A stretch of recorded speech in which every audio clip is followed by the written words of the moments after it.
Interview.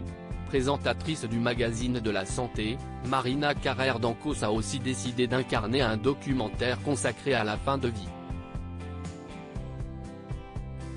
Diffusé le 26 septembre prochain sur France 5, elle y apparaît avec son compagnon qui est atteint de la maladie de Charcot, une maladie qui laisse une espérance de vie de 3 à 5 ans.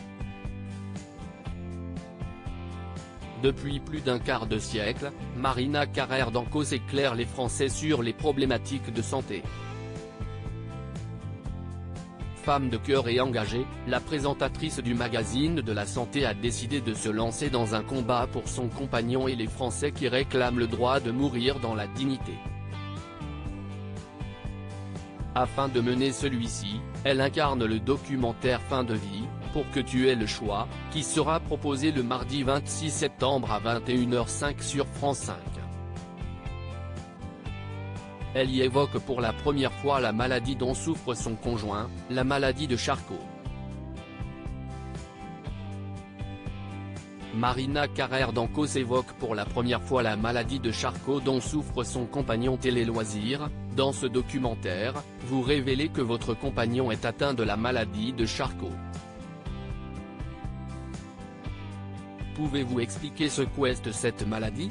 Marina Carrère d'Ancos, si est une maladie neurodégénérative qui est incurable aujourd'hui, elle entraîne une dégénérescence progressive des muscles moteurs des membres supérieurs, respiratoires, de la parole, de la déglutition. Progressivement le corps se paralyse alors que le cerveau reste intact. Elle est mortelle et après le diagnostic, l'espérance de vie est en moyenne de 3 à 5 ans. Pourquoi choisissez-vous d'y dévoiler votre compagnon? Si est un médecin qui est un ancien rugbyman. Il a pris en charge des patients atteints de la maladie de Charcot donc il la connaissait bien quand on lui annonçait qu'il en était atteint. Quelle est la genèse de ce documentaire dans lequel vous apparaissez tous les deux au début? Antoine est venu me voir un jour pour me proposer qu'on fasse un documentaire sur la fin de vie car il refusait d'aller un jour en Belgique pour finir sa vie dignement car l'euthanasie est légale. Il voulait donc faire changer la loi française.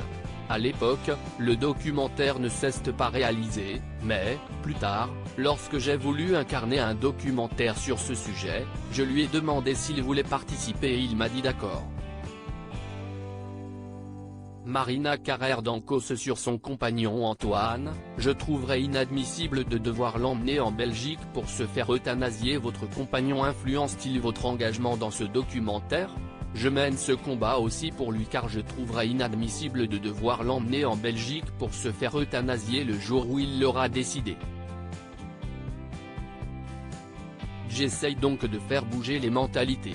Impliquer Antoine permet aussi de comprendre pourquoi je suis autant impliqué. Est-ce compliqué de lier ainsi vie privée et journalisme? Je suis arrivé à me détacher de ma vie personnelle car ce n'est pas que mon histoire. La question qui se pose n'est pas que fait-on pour cet homme, mais que fait-on pour tout le monde? Et est-ce qu'on continue de laisser les gens aller en Belgique quand ils ont les moyens? Si est un peu comparable à ce qui existait avant la loi sur l'interruption volontaire de grossesse.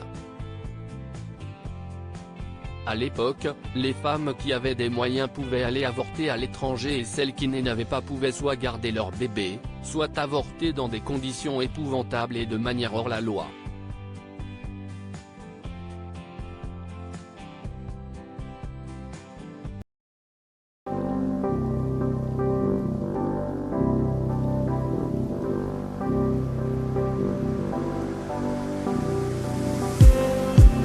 Just need some that will wake me up enough to fight 'cause you let me down it for me to not let me count the minutes. I just need some new make me come up.